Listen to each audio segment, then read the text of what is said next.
Well, the main area of interest for me was the question of how strong institutions in individual European countries and at EU level are when confronted with challenges from populism and anti-establishment movements and radical right-wing movements.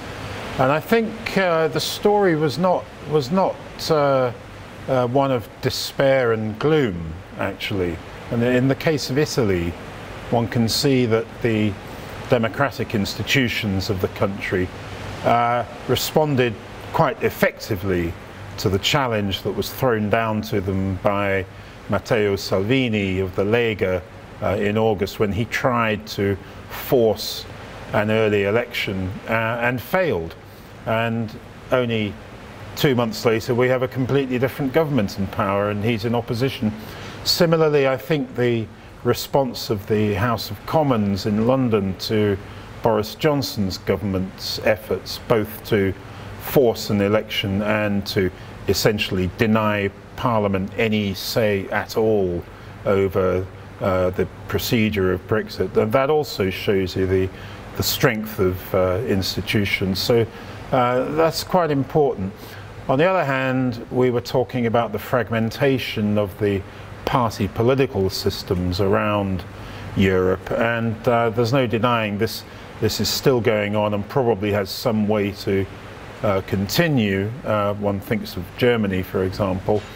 But I would bear in mind that one or two countries seem ahead of the cycle a little bit, Greece being a good example, where we appear to be seeing the return to a kind of two-party system that is not that different from the system that emerged after the end of the military junta in 1974. We hope that Ursula von der Leyen will get off to a good start once she gets into the swing of things as the new European Commission President. She seems to me to have appointed a pretty strong commission, but we should keep in mind that she was approved by quite a small minority in the European Parliament, and one of the reasons for that is that the Parliament itself is a rather fragmented assembly these days.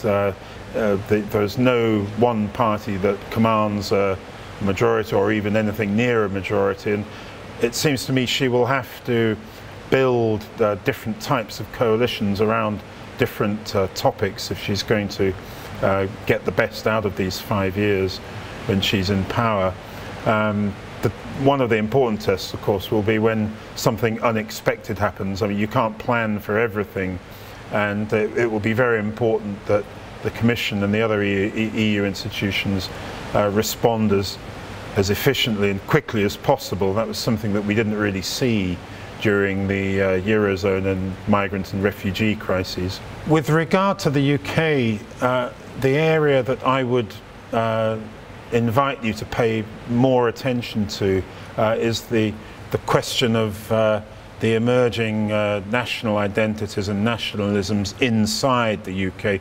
And by that I don't specifically mean Scottish separatism and the Irish question in Northern Ireland, or let alone Wales. I'm really talking about the emergence of new forms of English nationalism, which is something that we haven't seen for a very, very long time in British history, but they're now coming very much to the fore, and in particular the new Conservative government represents a quite distinctive form of English nationalism which is separated from its British context and is very right-wing in nature, and this is something new. But there are other types of English identity which are hostile to that, critical of that. I think it's going to need a lot of attention, this. Many people hope that Brexit can be reversed. The campaign to hold a second referendum to reverse the vote is pretty active. Whether it will come to anything depends, I think, on the outcome of the next parliamentary election, which probably isn't very far away. It may only be 2 months or so away. Depending on the outcome of that election, yes, indeed, there could be a second referendum. But the election has to happen first. This current parliament will never approve a referendum, that's clear. So you'd have to have an election first and see who wins.